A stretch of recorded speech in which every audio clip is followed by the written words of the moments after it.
Frankenstein's Aunt by Rune Pettersson, The Procession of Guests. But the guard was not on duty on that Friday. He and the station master and the innkeeper's family all trooped up toward the castle together on the warm August evening. They had closed the inn, as there was no point in keeping it open when the whole village was on its way to the soiree. The road was full of people and carriages. Meyer the auctioneer was at the reins of his two-wheeled gig, a relic of the days of Kaiser Wilhelm I, with his bulldog at his side. As the horse was as old as the dog, they had to stop on the hills now and again. In one of these pauses, they were overtaken by the butcher on his newly purchased automobile, a 1911 green Daimler, in the back of which the postmistress sat, waving cheerfully to everyone. There was an air of expectation about, but also one of anxiety. No one was quite sure whether they could trust the rumor about Talbot's return to health, and, after all, the moon would be full that night. But the August sun was still shining now, low over the hills in the west, giving the valley between the village and the mountains a golden glow, and the shadows of the guests were at least 15 feet long on the road. Crickets chirped that it was a wonderful evening, but in the hearts of the villagers there was also a tiny cricket of fear sawing away on his violin. They had seen too much over the years to walk up to Frankenstein Castle altogether light-hearted. A triumphal archway had been erected in front of the entrance, woven out of willows and late summer flowers, and on a large banner hanging in the middle was the word "Welcome." The drive in front of the castle was crowded, and several vehicles were already parked there. Among the black and brown carriages glinted the butcher's green Daimler. Horses whined, people chatted, and there was excitement in the air. "Gracious me," said Irmgard, "what a lot of people." "I think everyone's turned up," said the innkeeper, his face scarlet and beads of perspiration on his mustache. He was wearing his black suit and bowler in honor of the day, and his stiff collar was torture to him. He turned to his daughter. "Gretchen, my love," he said, "I'm not sure it was really such a good idea for you to come with us. You must promise me to hold Mother's hand all the time, should anything happen." "Oh, Otto, don't say that," said his wife, a delight to the eye in her white lace blouse, red velvet waistcoat, and long blue skirt. Her plaits were tied with black silk bows. The guard wished he had a mother whose hand he could hold, but aloud he said to the innkeeper, "Now, come on, Otto. You mustn't worry the way Helmut does." "Who are you to talk about worrying?" said the station master. His sloping shoulders were unusually straight and determined. He and the guard were also dressed up in black suits and bowler hats. Hannah Frankenstein was receiving her guests in the hall inside the front door.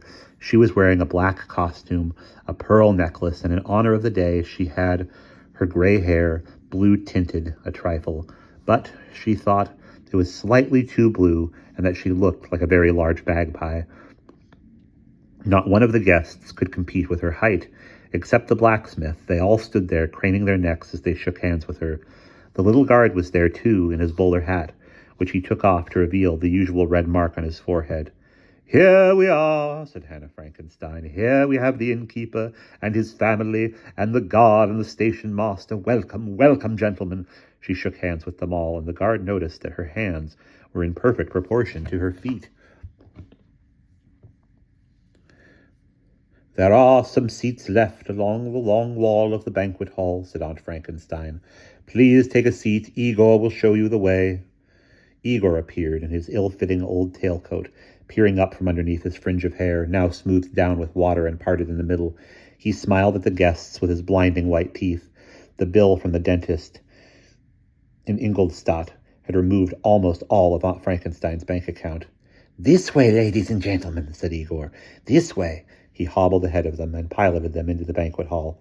The hall was as large as a football field, and there were already a few hundred guests seated around the walls. The great stone floor smelled of soap and was strewn with chopped-up juniper, which also threw off its scent. The last rays of the evening sun were falling through the great small paneled room, through the great small paned windows, and Igor was already going around lighting the candles that were placed here and there in man-high candelabras, which he had to stand on tiptoe to reach. Multicolored paper garlands were draped across the windows and the walls, and there were also garlands slung across the ceiling. On the far wall was a huge chart of the moon illuminated by a candelabrum on either side. The map's great gray moon gave rise to butterflies in the stomachs of a number of people in the audience. Despite everything, the moon would be full tonight, and a certain Larry Talbot was waiting in the wings. The postmistress had taken a seat close to the map of the moon, and she was scattering calming remarks all around her in a theatrical whisper. The postmistress was in late middle age, tall and thin, with a bun at the back of her neck and a slightly turned-up nose. She was looking very nice and was dressed for the evening in a long blood-red dress. Beside her, the butcher sat sweating in his black suit and fiddling nervously at his watch chain with his large sausage-shaped fingers. The butcher was a widower, and for some time there had been chat about him and the postmistress, their ride in the Daimler naturally having started gossip and whispering among the guests. The sun had gone down, and the hall was almost full. The many candles shone bright in the dusk, and the tension rose. Then Meyer, the auctioneer, appeared, with his old bulldog behind him, and the two of them were shown a seat near the door by Igor. It looked as if all the guests had arrived now, and with her head high, Hannah Frankenstein walked out onto the great floor with a gong in her hand, the juniper crunching under her large boots. But not all the guests had yet arrived. In the August dusk outside, a black-covered carriage came driving up the hill, drawn by 2 horses lathered with sweat.